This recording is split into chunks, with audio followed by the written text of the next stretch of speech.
Robert Vadra, India's fastest multi-billionaire, an inside story. Tata took more than a century to reach there.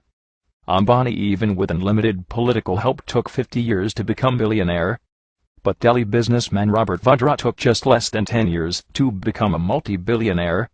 How? Why Indian newspapers and television channels are scared to discuss this story. Reason is simple: Robert Vadra not an ordinary Indian businessman. He is in fact third in line to become India's next Prime Minister. Of course, Robert Vadra is son-in-law of India's power broker Antonio Mano aka Sonia Gandhi. No wonder Indian newspapers and television channels are too scared to discuss this subject. But we live in a free world. Let's freely discuss and applaud phenomenal growth of India's fastest billionaire businessman.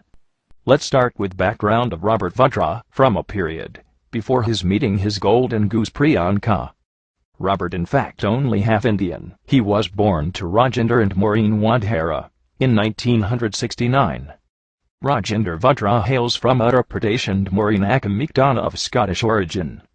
Before entering to India's royal family, Robert Vadra was running a recycle metal business, in simple terms collecting used industrial waste from companies and resell it, as you could imagine, not a golden egg-laying business. It's quite amazing that in next 10 years he grown into multi-billionaire. Robert Vadra met Priyanka Gandhi at the House of Commons expatriate friend Ottavio Quattrocchi. Yes, the surprise Boforza scandal middleman Quattrocchi.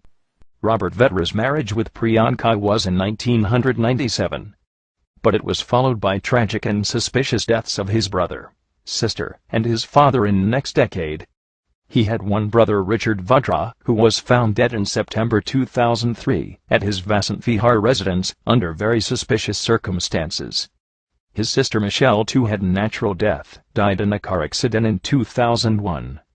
His father Rajendra Vadra committed suicide on April 2009, under very suspicious circumstances. But the story was not published widely by the Indian media. No one in India wants to bring shame to India's royal family. Recently, Economic Times and other finance newspapers disclosed the business empire Robert Vadra made in the last 10 years was truly eye-opener.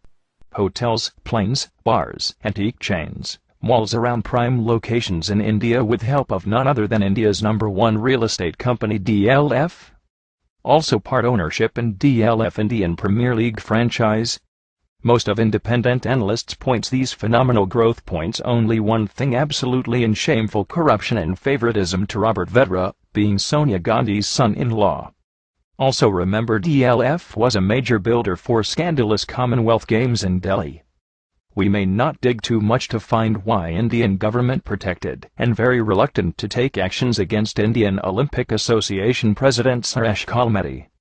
Surely Suresh Kalmati can blackmail Sonia's government, showing favoritism given to DLF because of Robert Vadra. Apart from DLF malls, Robert Vadra part owns many Hilton hotels, including Hilton Garden in New Delhi. It's very questionable that what kind of expertise will DLF or Hilton will get back from this recycle metal merchant Robert Vadra? Or he is lucky mascot to get through all regulatory hurdles in India? Also, he is in the list of 33 VIPs accepted from security checks and frisking at airports and any Indian embassy, the only one without any government position. Other VIPs, like the Dalai Lama, Chief Justice of India, the President, the Prime Minister, and former presidents. No airport frisking will be very helpful for an antique chain owner like Robert Vadra, especially when he can easily transfer invaluable Indian antiques to his Italian retail shops. Robert Vadra got many business partnerships with India's biggest real estate company DLF. Cricket is India's next biggest money-spinning machine. No wonder Robert Vadra's association was sought by most of franchise owners. Robert Vadra's association with Calcutta Knight Riders and Shah Rukh Khan is never reported in shameful Indian news media. Other scandal, where Robert Vadra associated, is none other than infamous 2G Spectrum scam. It's alleged that one of the biggest beneficiary companies, Unitech, is 20% owned by Robert Vadra. No wonder Indian government tried and still trying to derail all enquiries on 2G Spectrum scam, though many ex-ministers are in jail now. It's expected that due to involvement people like Robert Vadra, these cases